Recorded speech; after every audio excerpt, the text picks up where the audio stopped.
Hey guys, welcome back to my channel. So for today's video, I'm going to talk about film photography. So if you're interested to know more about this topic, keep watching to know more. So the main reason I decided to talk about this topic is primarily because I posted a disposable camera video last year, or 2 years ago actually, and a lot of people started asking questions on how to use it, and I decided, wait a minute, now I'm actually starting to use a 35mm film camera, so I thought I would share this information with you guys as well. The reason, if you're asking why I switched from a disposable camera to a 35mm film camera, is because first of all, when you use a disposable camera, for me, I don't like reusing them, so then that's why it's called disposable, so it gets disposed. And I decided, like, if I still want to use disposable camera or like shoot in film, I don't think using a disposable camera always works, because in the long run, if you're gonna shoot a lot, I think it's better to invest in an actual camera that will last you longer, because then you keep buying and buying, and in terms of the expenses, I would say I spent less on this one than buying continuously. Like, I probably used up like 5 or 6 cameras already in like 3 years that I've been doing this. So I've been looking for film cameras for the longest time. Here in the Philippines, I wasn't able to go, but I've heard like places in Quiapo have them, Hidalgo. Also, if you check online, a lot of pre-loved cameras. But the best one that I was able to find this camera is actually in Berlin. It's in this flea market called Mauer Park, and I went there during the summer. During the fall time, they don't really have a lot of the flea markets because of the weather.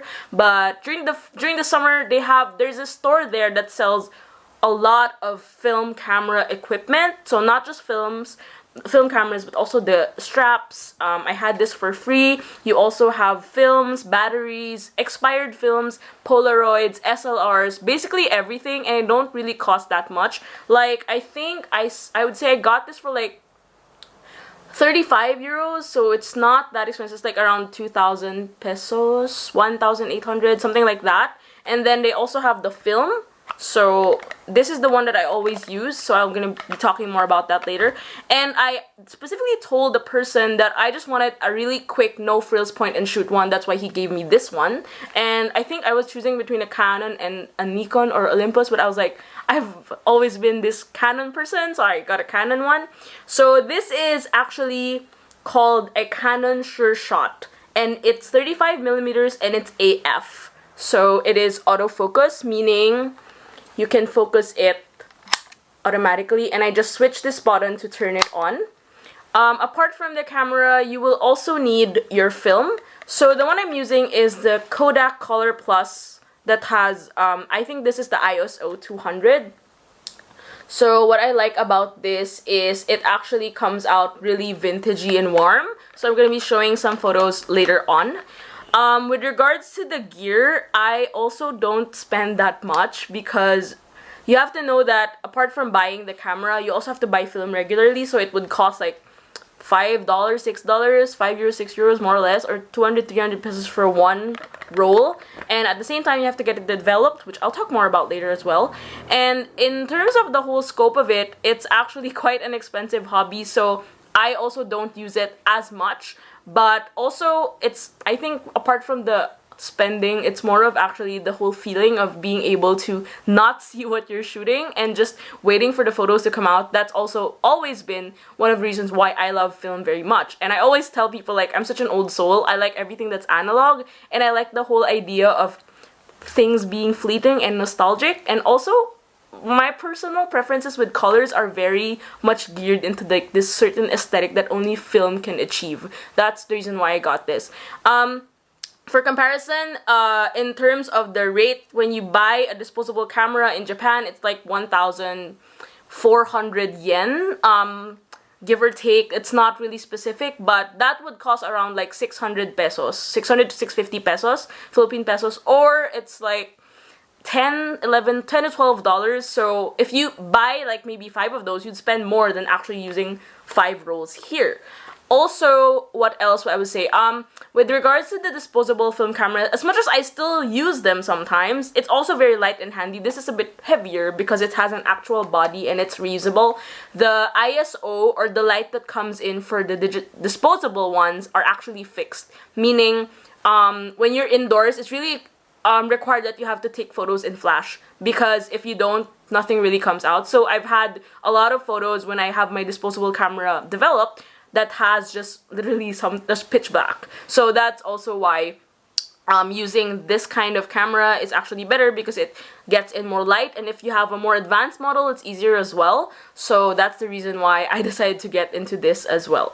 And what else? Basically, I would say the whole process of taking photos here is just the same as a disposable film camera. I just want you to be reminded of how to reload a film, because for me, I found it quite complicated. Like, how do you reload it? So basically, here you just open it and then put it in, and you have to make sure that it goes inside. So some cameras automatically do it, but there are some that you have to turn the knob here, and it's like a rotating knob where you can make sure that the film is inside. Because I had some of my rolls developed, like I had 3 developed, but the other one was not, it didn't come out, it was not processed, even if I took photos when I was in a beach trip. So that's something you have to take note of, and I think it's really important to get to know your camera as well. I wouldn't say like you have to get a brand new one. I got a pre-loved one. I mean, it's not an issue for me, but I guess for others it's a big deal. Also, I think if you're starting, I would really suggest getting just the point and shoot one, because I also got an SLR one actually, but I was so scared because I didn't know if it was working, because I wasn't sure about the battery, and basically I ended up not using it. But it wasn't also very expensive. It was like 40 euros, which was also not bad. And I would also suggest trying out or reading more about this online, because before I got into film photography, I went to so many YouTube channels and watched a lot of videos on how they shoot film, what are their preferences, and then you get to discover personally what your preferences are. So I'm going to show you in the next couple of clips some photos that I took during my trip to Berlin. I took most of these photos over the summer, so you will see that the colors are kind of warm. The warm ones are actually from the Kodak Color Plus, and then the like more cool ones are from this Agfa expired film that I got. Basically, I did mention this before already, that I like taking photos of street view, so it's mostly street photography. I don't really have photos of me.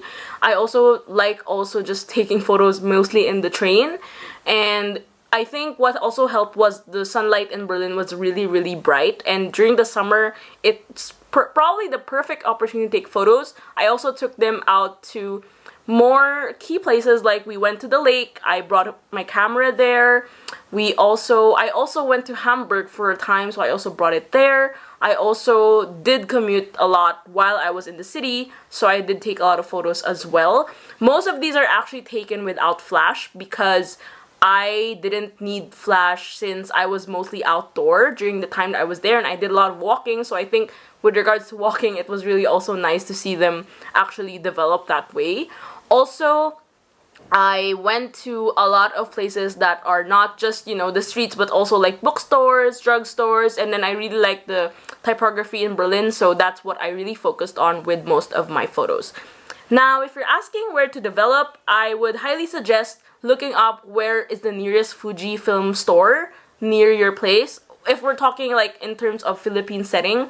So before, I used to have it developed in SM Mega Mall, or the branch near Santo Domingo Church in Quezon City. So it's now called Wonder Photoshop, so you can have it developed there. But also you can have it developed at Satchme, which I prefer personally, because what happens with these things is people ask me like, how do you develop and then you get the file digitally? So when you go to Fuji, you can tell them that you can have it developed and then put in your USB, so you have a file. So that's what I used to do before. So it costs around 250 to 300 pesos depending on the high quality of photos that you want. So if you're just using it for your blog, then 2 MB is already fine. But if you want a higher one that you're gonna make for prints, they're gonna charge you a bit more. That's also the same case for Satchme. But for Satchme, what I like is I actually just go to SM Mega Mall or any of their Satchme branches, and then I fill up a form, I drop my films there, and then after a week or so, they're gonna get back to you and send you all the files via WeTransfer or Dropbox. So for me, that's even easier, because then there's also this anticipation of waiting for the rolls to arrive, or the rolls to develop, which I think is really, really fun.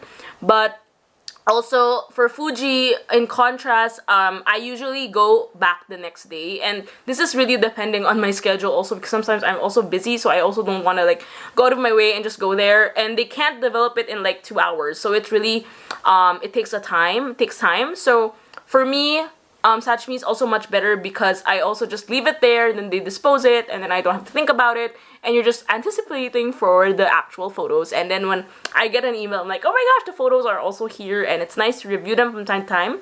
So I think it's also a personal preference. Also, I find that when I had mine developed at Sashimi, the colors were much more vibrant and greater than the ones before. But it could also be in contrast to the fact that I used disposable film cameras before when I had them developed at Fuji. So it really depends. Also, if you're looking to buy the cameras for disposable, I usually buy them in Japan or Singapore or US as usual, only because it's also cheaper. But in the Philippines, I think Fuji has some. If you're looking into buying not just Fuji but other brands of disposable, you also have them at Sashimi. They have, I think, Lomo and other, like Agfa also has. Recently, they came out with a black and white one. And then if you also want some point and shoots, I'm not sure which specific websites, but if you have suggestions, please comment them down below, because I would love to hear from you guys. And for the people watching this, they could also get an insight on where to get them and how to acquire a film camera. So I highly suggest trying this out. It's pretty much one of the hobbies that I don't think about but actually love doing. So as a creative, it's also nice to just not do lettering and journaling too much, and it's also nice to just take photos. And since I take photos from my digital camera, which I am using right now to film this video, it's also nice to just take them from something like this. I think there's some sort of like charm to it, and for me, for some reason, for me, the film photos are actually more precious than digital. I don't know why, but I guess that is such.